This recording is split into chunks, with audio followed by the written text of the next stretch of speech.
The art of living విద్యార్థులు రక్తదాన శిబిరాన్ని ఏర్పాటు చేసి రక్తదాన శిబిరం నిర్వహించడానికి red cross blood bank Vijayawada వారిని ఆహ్వానించినందుకు రెడ్ క్రాస్ తరఫున హృదయపూర్వక అభినందనలు. ఈ రక్తదాన శిబిరం నిర్వహించడానికి చొరవ చూపిన పృథ్వీమోహన్ గారికి మరియు శోభ శర్మ గారికి రెడ్ క్రాస్ తరఫున ప్రత్యేక అభినందనలు. ఈ అమ్మాయి తుషార. ఈమెకి రక్తాన్ని సేకరించే సూది నొప్పి అంటే తగని భయం. అలాగని రక్తదానానికి ఏ రోజు వెనుకడుగు వేయలేదు. ఇప్పటి వరకు ఈమె 13 సార్లు రక్తదానం చేశారు. ఇటువంటి స్వచ్ఛంద రక్తదాతల వలననే రోడ్డు ప్రమాదం బారిన పడిన అభాగ్యులకు కొందరినైనా సకాలంలో ఆదుకోగలుగుతున్నాం.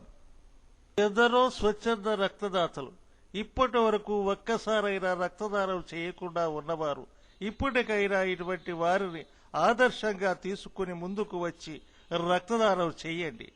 మీ రక్తదానం అమూల్యం, అపురూపం. ఎందరికో ప్రాణదానం కావాలి. అందుకే మీ రక్తదానం రెడ్ క్రాస్ బ్లడ్ బ్యాంక్ కి ఎంతైనా అవసరం. రక్తదానానికి స్వచ్ఛంద రక్తదాతలు ఎందుకు ముందుకు రావటం లేదు? కొందరికి రక్తాన్ని సంగ్రహించే సూదులు నొప్పిని కలిగిస్తాయేమోనని భయం, కొందరికి రక్తం రంగు చూస్తే భయం, మరికొందరికి రక్తాన్ని సేకరించే సూదులు బ్యాగులు మళ్ళా వాడతారేమోనన్న అనుమానం. ఇన్ని అనుమానాలు భయాలతో స్వచ్ఛంద రక్తదాతలు రక్తదానానికి వెనుకడుగు వేస్తున్నారు. స్వచ్ఛంద రక్తదాతలారా, మీ రక్తదానం కేవలం గర్భిణీ స్త్రీలకు, రోడ్డు ప్రమాదం బారిన పడిన వారికి మరియు శస్త్రచికిత్స చేయించుకునే రోగులకు మాత్రమే కాదు. మరి ఒక తరగతి బాధితులు మీ రక్తంపై ఆధారపడి ఉన్నారన్న విషయం మరవద్దు. వీరే తలసీమియా చిన్నారులు. Red cross blood bank Vijayawada 41 మంది తలసీమియా చిన్నారులను హక్కున చేర్చుకుని అమ్మలాగా ఆదరిస్తూ అడిగినదే తడువుగా ఉచితంగా రక్తం ఇచ్చి ఆదుకుంటున్న స్వచ్ఛంద సంస్థ. అందుకే స్వచ్ఛంద రక్తదాతలారా, మీ రక్తదానం రెడ్ క్రాస్ కి ఎంతైనా అవసరం. స్వచ్ఛంద రక్తదాతలారా, మీ రక్తదానం తలసీమియా చిన్నారుల పాలిటి సంజీవిని అని మరువద్దు.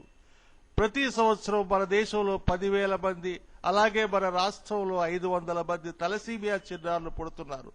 స్వచ్ఛంద రక్తదాతలారా, వీరందరికీ మీ రక్తదానం ఎంతైనా అవసరం. స్వచ్ఛంద రక్తదాతలారా, ఎప్పుడైనా రక్తదానం చేయాలంటే రెడ్ క్రాస్ బ్లడ్ బ్యాంక్ ని మర్చిపోవద్దు. రెడ్ క్రాస్ బ్లడ్ బ్యాంక్ నందు రక్తదానం తలసీమియా చిన్నారుల పాలిటి వరప్రదాయిని అని మరువద్దు. అందుకే మీరందరూ రెడ్ క్రాస్ బ్లడ్ బ్యాంక్ విజయవాడని ప్రతి క్షణము గుర్తుంచుకోవాలని కోరుతూ అందరికీ నా యొక్క హృదయపూర్వక ధన్యవాదాలు.